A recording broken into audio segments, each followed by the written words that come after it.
All right, property management guy here, and we're at a property where we have a mouse in the house. Now, what's worse is this mouse or mice are getting in the pantry where all the food is. Obviously, an unsanitary condition that we should be concerned about. And we know this because we've seen a bunch of mouse droppings along here. We actually saw a bunch of torn up food packaging and food where a mouse had obviously had a feast right here. Now, we do have a trap down here, and we've actually already caught one mouse, but we need to realize whether you're buying the stuff yourself, traps, and putting them out, or hiring a professional service who's just put on traps, that's not ultimately going to fix your mouse problem. Because unless you expect you're going to catch every mouse in the city, if one can find its way in, they all can. So what you gotta do is identify where they're getting in. Now, we've already actually checked along the baseboards here. We pulled all this out, and there's no place for a mouse to get in. General rule of thumb is that a mouse can fit through a hole about the size of a dime, maybe smaller than that in the width if the length is longer. And what you can see here is this is at least a 1/2 inch gap under this door to the tile, so a mouse can easily fit under here. So we gotta look beyond the pantry.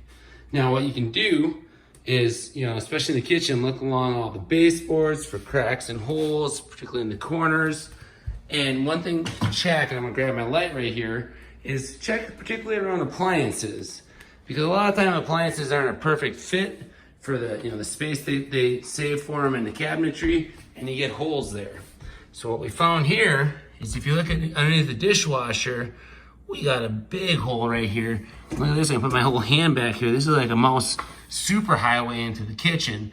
And when I really cranked my neck, I could see a lot of mouse droppings back there. So I feel pretty confident that this is definitely at least one place they're getting in that we need to seal up. So let me grab my stuff and then we'll address this. All right, so what we're gonna use to seal this up is a Great Stuff Pest Block. So Great Stuff has an entire product line of expanding foams. You gotta make sure to buy the Pest Block version because that has a bitter chemical in it that, if a rat or a mouse or insects start to, chew through this to get in your house, it tastes awful and they stop. So you gotta shake it up vigorously for 60 seconds, which I've already done.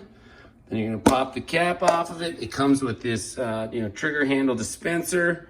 So you screw that onto the top, nice and firm. And, I could just spray this in there, but what I like to do is, you've seen in other videos where I've had either some steel wool or copper mesh for something to grab purchase on. You can spray it in there, but you're gonna use a lot. So what I try to do to save some of it is give it something for it to grab purchase onto.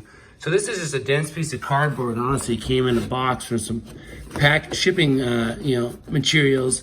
So I'm gonna try to slide this in there. It's harder than I thought. And what we're gonna do is kind of prop that up.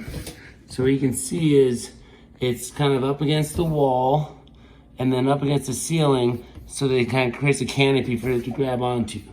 So I'm gonna grab my Great Stuff. Now understand, this is going to expand up to 1 inch. So you don't have to feel that you fill the whole area, but I'm just gonna start spraying. It fills up pretty quickly. I'm not gonna fill the entire area because I know it's gonna fill in on its own. And what you can do here is, once this dries, if you feel like you've overfilled it, you can kind of cut some of it away, right? So it's not like you're done if you put too much in there. And then I'm gonna open the dishwasher here, make sure we get it from the top. It's a little bit harder to see. I'm essentially filling it up this direction as well to make sure that it's kind of like a roof, essentially. They can't just crawl over the wall. Great stuff. And it's a little extra back there. If you don't mind if it expands back there, we're gonna give that at least 15-20 minutes to dry. What you'll see is it's gonna expand a fair bit in that amount of time. We caught some on the edge of the dishwasher here. We're gonna wipe all that up. Make sure we're nice and cleaned up here. We see kind of some gaps. We wanna make sure that's solidly filled in there.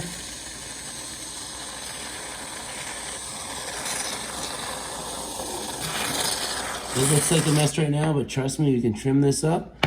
So I'm gonna come back here in about, let's say 30 minutes to show you what it looks like. All right, so now this is at about 25 minutes to set. What you can see is that it's hard on the outside, it's expanded quite a bit.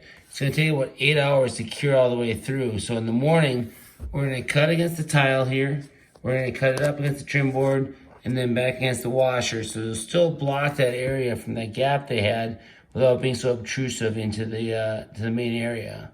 So as you can see, that's an easy way to keep mice or rodents from coming into your house. If you have any questions, drop them below. Otherwise, have a great day.